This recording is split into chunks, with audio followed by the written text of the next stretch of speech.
नमस्कार मित्रों, मैं मुस्कान गर्जना न्यूज़ के सोच और समझ कार्यक्रम में आप सभी का स्वागत करती हूँ। आज हम बात करेंगे डोरूमा गुड़िया के बारे में। हम दृष्टि चारों ओर रखते हैं, लेकिन अच्छी चीजें हम नजरअंदाज करते हैं। जापान में बॉम्ब फेंकने से 2 बड़े शहर नष्ट हो गए थे और चारों ओर अंधकार दिख रहा था। ऐसा कह सकते हैं कि कुछ भी बचा नहीं था, लेकिन जापान बहुत तेजी से और ज्यादा बेहतर हो गया था।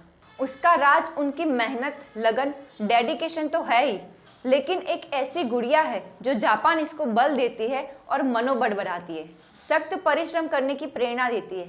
ये गुड़िया हिंदुस्तान में भी जगह जगह बिकती है, लेकिन न हमें उससे प्रेरणा मिलती है कि ना ही मनोबल बढ़ता है। जिस गुड़िया को देखकर जापान ने प्रगति की है, वही देखकर चीन, अमेरिका और यूरोपीय देशों दंग रह गए। ये गुड़िया का तत्वज्ञान और लकी चार्म माना जाता है। हमारे देश में रामायण, महाभारत, भगवत गीता, वेद, निषदों आदि का संग्रह है, फिर भी मनस्थिति बहुत ही नीचे जा गिरी है। ये गुड़िया को जापानीज भाषा में डारूमा कहते हैं। अगर कोई भी दिशा से आप उस पर प्रहार करेंगे तो वो गिरकर खड़ी हो जाएगी।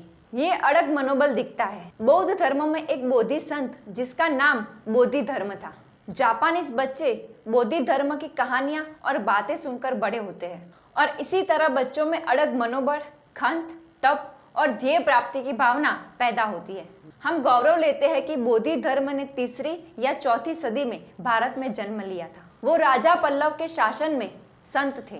बोधि धर्म ने बौद्ध धर्म का प्रचार प्रसार करने के लिए इंडोनेशिया, मलेशिया, चीन होकर जापान में स्थायी हुए। बौद्ध धर्म में से जैन अलग हुआ।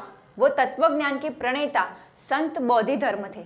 चीन के बौद्ध मठों में कुंफू जैसी मार्शल आर्ट विकसित की थी। शुरू में चीन में उनके लिए प्रवेश निषेध था, लेकिन जैन संप्रदाय के अनुयायियों की संख्या बहुत बढ़ गई थी। कुछ साल चीन में बौद्ध धर्म का प्रचार करके जापान में स्थायी हुए। जैन संप्रदाय में ध्यान, आत्मचिंतन, आत्ममंथन से ही साक्षात्कारक होता है। धार्मिक क्रियाकांड और मूर्ति पूजा से नागरिक का उत्थान नहीं होता, ऐसी मान्यता बोधि धर्म की है। अगर आप श्रेष्ठ गुणों के साथ जीवन व्यतीत करेंगे तो अवश्य आंतरिक विकास होगा। बोधि धर्म कहते थे कि आत्मनिरीक्षण जो करता है उसमें अवश्य सुधार आता है, और उनके संपर्क में आने वाले तमाम में कुछ न कुछ अच्छे बदलाव आते हैं। डारूमा गुड़िया जैसे ही प्रहार करते हैं वैसे वो गिरकर खड़ी हो जाती है, और ये तत्वज्ञान जापानियों ने अपने जीवन में बहुत अच्छी तरह से डाला है। इसलिए डारूमा जापान में लकी चार्म की हैसियत से पूजी जाती है। हर साल डारूमा गुड़िया बाजार में से खरीदते हैं और अपने परिवार को शक्ति मिले, ऐसा संकल्प बोधि धर्म के पास मानते हैं। अगर जापानी को कोई महिच्छा हो तो वो भी डारूमा के साथ जोड़कर घर में लाई जाती है। साल में एक निश्चित दिन डारूमा को मठ में जाकर जलाई जाती है, और उसके बाद नए संकल्प के साथ डारूमा बाजार में से नई खरीदी जाती है। स्वामी विवेकानंद कहते थे कि उठो, जागो और ध्येय प्राप्ति तक लगे रहो, लेकिन ये उच्च तत्व ज्ञान भारतीयों ने दिल से लगाया नहीं है। जापानीज अनेक विघ्नों के बाद भी तन और मन से काम करने में लगे रहते हैं और यातनाएं सहन करके कार्य को सफल करते हैं। हिंदू धर्म में जैसे हठ योग होता है, वैसे ही जैन संप्रदाय में कठिन तप और ध्यान करना पड़ता है। बोधि धर्म ने भी कठिन तप और ध्यान किया। एक कमरे में आंख खुली रखकर दीवार के सामने शून्य वृत्ति लीन हो गए। लोग दूर दूर से उनके दर्शन के लिए आते थे। 7 साल बाद उनके आंखों ने पलकें झपका दी और वो समाधि में से जागरूक हो गए, और उन्हें अपने आप पर बहुत ही गुस्सा आया और लगा कि ये पलकें समाधि और एकाग्रता में बाधा बन रही है। तो उन्होंने पलकें काट कर कमरे से बाहर फेंक दी। माना जाता है कि जहाँ पलकें गिरी वहाँ चाय का पौधा निकल आया।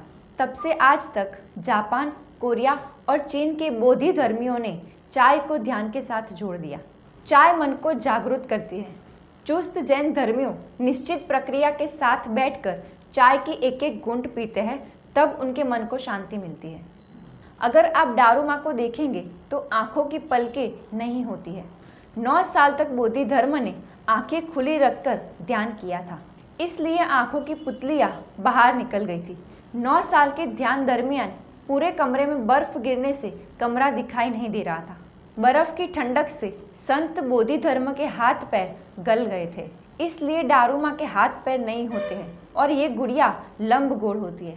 संत बोधि धर्म कहते थे कि अगर आप गिर जाओ तो कोई बात नहीं, अगर आप वापस उठने की कोशिश करेंगे तो सफलता ज़रूर मिलेगी। यही सोच जापानियों के जहन में बैठ गई थी।